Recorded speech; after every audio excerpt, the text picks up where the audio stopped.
For those of you building a business on social media, you're probably acutely aware that it changes so fast. And one of those platforms that changes really quickly is Facebook.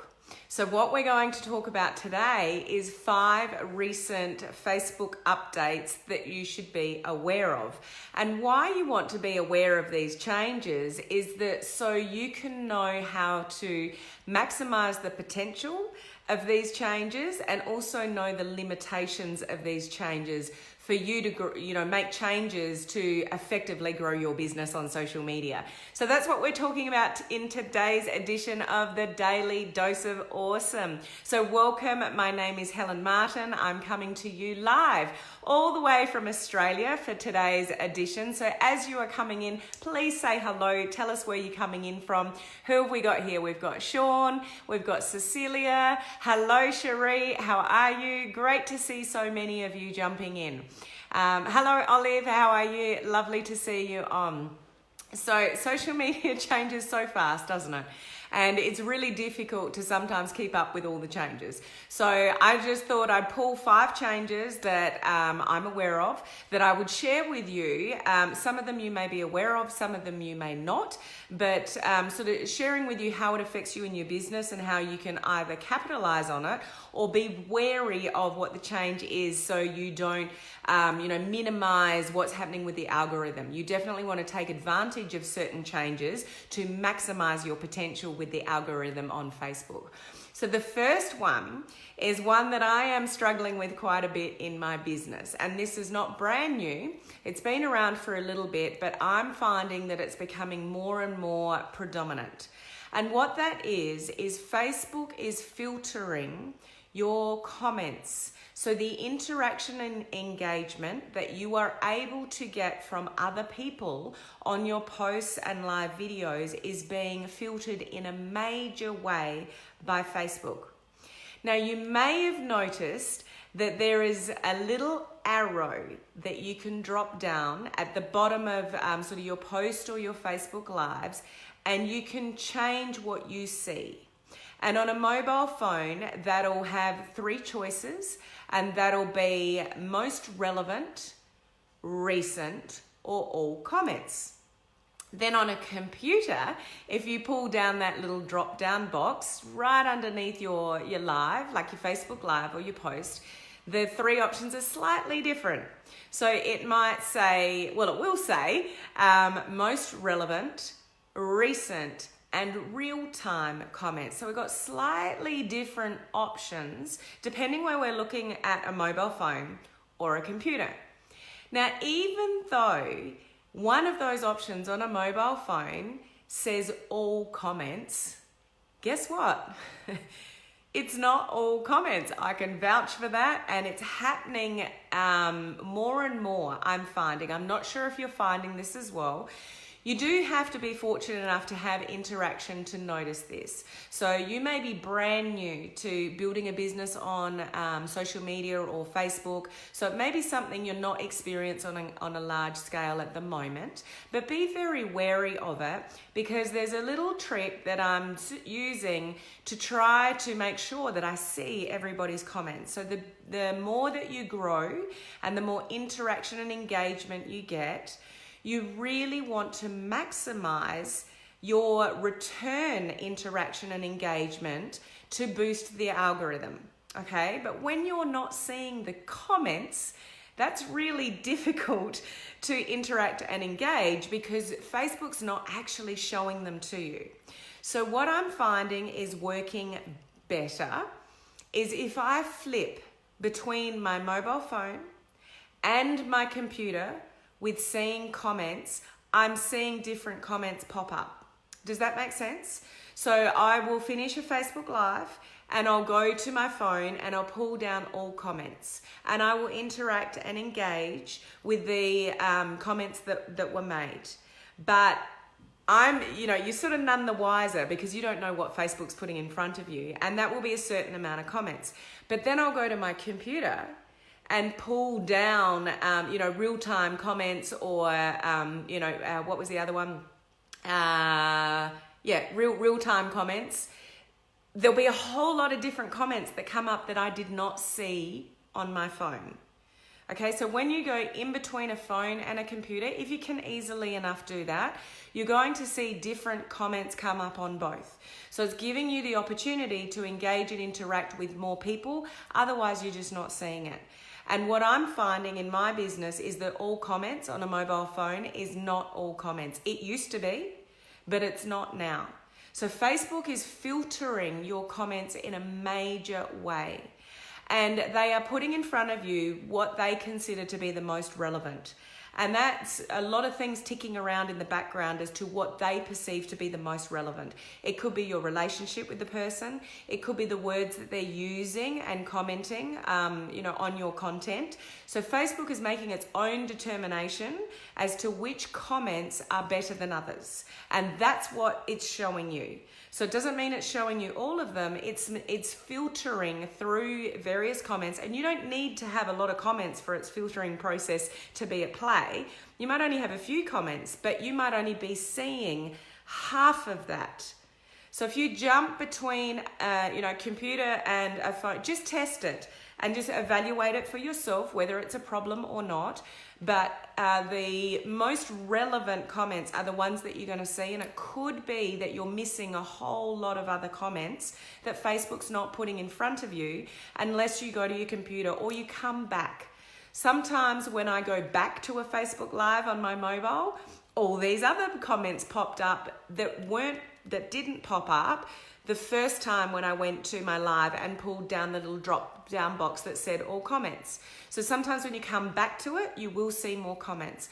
Why I'm highlighting this to you is that everything works in your favor when you've got lots of interaction engagement. It is not a numbers game anymore on Facebook. It's not the number of likes. It's not the amount of people on your page. What's important to boost the algorithm and get the algorithm working for you in a favorable way is that you have lots of interaction and engagement. Now, when you're not seeing it because Facebook's filtering it, it makes it a little bit more difficult. But if we know how to see those comments by going back and forth from a phone to a computer, going back maybe half an hour later and revisiting the comments, pulling down the different options, then you got more comments are going to pop up as you go along, which gives you more opportunity to engage and interact. Okay, so I hope that's helpful to you. I would also, something that I do in my business is I might go back 12 hours later or 24 hours later to a Facebook Live that I've done, and I'll pull down that little arrow and go to most recent. That is helpful because it helps you capture somebody in the last few hours that's watched the replay, or the last 12 hours or the last 24 hours, and it just puts in front of you the most recent comments. So it enables you to go back and say hello and interact and engage with people that have caught the replay. So do that with your posts and your Facebook Lives, is just go back, maybe 12 hours, 24 hours later, just pull down the option for most recent, and you'll be able to pick up on those most recent comments and interact and engage with those people. So that's important as well, okay? So that's number one. I've got 5 for you today. That's probably the longest. The second one is those of you that are on a business page, you may be aware of there's a lot of badges. Now, Facebook is giving us a lot more badges, and they've rolled out some recent ones, and they're also giving some of their badges that they've only given to people with over 10,000 fans, on their business page. They're giving them to everybody now. So one of those is top fans. Have you seen that? Like, some of you will be top fans on this page. So Cherie, you've just popped up and I can see that you're a top fan on this page. You get the top fan badge by being highly interactive and engaging on somebody's business page. So you might have top fans yourself if you've got a business page, and you may even have the badge on somebody else's business page like this one. And that's really cool because you can actually just create special content just for your top fans. Like, you can give privileges to top fans that other people can't get. So badges are Facebook's way of rewarding people for their interaction and engagement on Facebook. The top fan one was, up until recently, only given to pages with over 10,000 fans on it, fans and followers. Now they're rolling it out to, I'm not sure if there's what specific number is, but I've seen really low numbers on fan pages, and they're now getting the option for top fan badges, but you need to activate it, guys. So if you see something pop up on your business page that says top fans and would you like to activate it. So just keep an eye out for different badges that are being activated on your pages. And if it's giving you the option to enable it, then definitely enable it and reward your people and let your people, have the ability to get these badges, because it's pretty cool for people to have these badges. Other new ones is there's an anniversary. So it's called anniversary follower. And there's a milestone follower. So an anniversary follower is somebody that's been around for a period of time. I think maybe a year. Don't quote me on that though. But they're having an anniversary of some sort on your page. A milestone follower is somebody who engages and interacts in a big way, and also maybe like an anniversary follower as well. And there's also, I'm not sure if you've seen this, but followers with a +1. If it has a +1 next to your badge or your name, it means that you have more than one badge.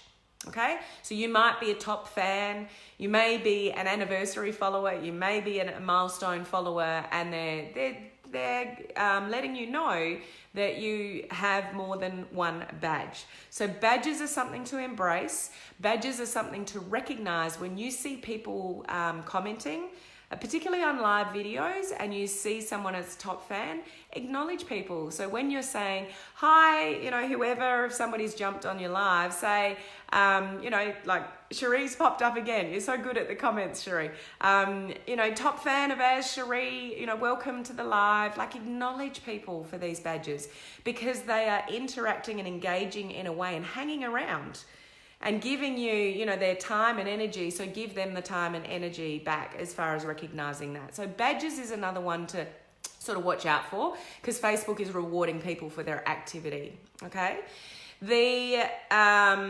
So the first one is the filtering of the comments. The second one is the badges. The third one is Facebook stories. So there's a couple of changes going on there. And I've only just got it. You might have had it for a while, but Facebook has finally split my profiles in Facebook stories. If you don't know what I mean, I'll just show you. I've got my old phone sort of sitting here. So I'll just go into Facebook for a second. So can you see, this is my Facebook stories. Can you see that my profile and my business page are now split? So I don't need to go to my business page anymore to do a story. I can do it. This is my personal profile, and it's showing me my personal profile and my business page. And it's actually saying add to story, like the top one, and then add to pages story underneath it. So once again, Facebook is putting in front of you massive emphasis on stories, both in personal profile and business pages. So use it. You should strive to have that blue ring around your profile saying that you've got an active story every 24 hours. But this is another sign from Facebook to say, we want you to use Facebook stories. So why I highlight these changes for you is to give you an indication of what you want to focus on your social media activity, because this is where Facebook is giving favoritism to organic reach. Okay, so stories is one that's changed. The other thing that's changed, I don't have it yet because I'm on the other end of the earth in Australia, but is the desktop format of how Facebook looks. Have you got the new format? It kind of looks more like a mobile phone format than what the traditional desktop format of Facebook looked at. And there are two things that are front and center, which should give you a really good indication of focus points again from Facebook. So one of those is stories again. So what we call the tiles. So these things here are called tiles. So the new format of Facebook on a desktop computer, those tiles are right there front and center. So again, if you're not embracing stories, you want to be. You want to be using all the features, use the GIFs, use text, If you're on a business page, if you've got Facebook stories there and you can utilize them, you can now put clickable links. Some of you on Facebook stories on a business page. So play around, make sure you're using Facebook stories. The other focus area for the desktop format of Facebook is groups. So groups are front and center, like the little logo at the top, groups. So Facebook told us a number of months ago that one of their key focus area is groups. So keep that on the front of your mind as well. Don't just create a group because you know it's a focus area for Facebook. But if you've got a group, if there is a purpose that you can create a group, groups are awesome and they are being favored by Facebook because they create a sense of community. And community is what it's all about for Facebook. It's about building relationships and creating, groups of community-based, people and bringing them together in that way. Okay. The fourth one is, that was the fourth one. The fifth one is one really to be wary of, which we were told about a little while ago. But I'm seeing not only organic reach being affected by this, but Facebook ads, even ads that you are being paid for, is being affected by this. And what I mean is engagement baiting. So you may have heard of that word before, but what does it actually mean? We can't use words which I'm just about to tell you, which I would advise that you don't use, but for purposes of teaching you, I'll tell you, is like, comment, and share are the three biggest ones. We can't say them anymore and we can't write them anymore. Well, let me change that. You can write them and you can say them because I just did, but they will limit your organic reach because Facebook considers that you are baiting people to take an action and they don't like it. They're trigger words in the background where Facebook goes, ugh, I'm not sending this content out because it's baiting people to engage. They want people to engage organically and without being asked. So if you are still using words like, comment, and share, like comment more info below, click on the link below, that's all considered engagement baiting. I'm still seeing it a lot on Facebook Lives. I'm still slip up myself sometimes because it's just a new language that we have to try to get rid of when we've been doing lives for a long time. But also those of you that are doing Facebook ads, you're not immune to that because you're paying for it. Facebook's also picking it up on Facebook ads. So you want to remove any of those kind of words like comment more info below, click the link below. You just don't want any of those kind of words in your Facebook, posts or Facebook Lives. It's also video activated, so voice activated as well as written, because it's just going to do you harm. So that is a really important one to be aware of, and I want to highlight it because I'm still seeing it a lot, even though it's been around for a little while now. Okay, so something to be wary of. Okay, and I've just got a little bonus tip for you. So they're the 5, but the little bonus tip for you in making the algorithm sort of work in your favor is if you are in multiple places. So if you've got a personal profile, a business page, maybe you've got a group, maybe you've got all 3 going on, and all of them have their own sort of purpose and strategies behind them. They don't recommend that we post in all 3 places at once. So if you've got a post and you want to put it everywhere at the same time, so like, oh, this is a really cool post, I'll put it on my personal profile, business page, and pop it in my group at the same time. Facebook will not give you maximum reach in all 3 areas. It's actually going to limit your reach in, probably 2 of the 3. So just a little tip, if you are in multiple places on Facebook and you have a group and a page and a personal profile, just stagger your posts over, a period of time. So you're not posting all at the same time in all of the same places because you're not going to get the maximum reach from Facebook for that. Okay, so are those 5 tips helpful for you? It's almost impossible to keep up with Facebook changes because they're happening all the time. But as I said at the beginning of this video, it is important to just be aware of things. It's not the be all and end all, but if you're aware of what you can maximize and, the limitations of certain changes that limit your organic reach on Facebook. It's just a good thing to know. So I hope you've got value out of this video today on this edition of the Daily Dose of Awesome. Let me know down below if you have, and I look forward to seeing you on my next edition on the Daily Dose of Awesome. Bye.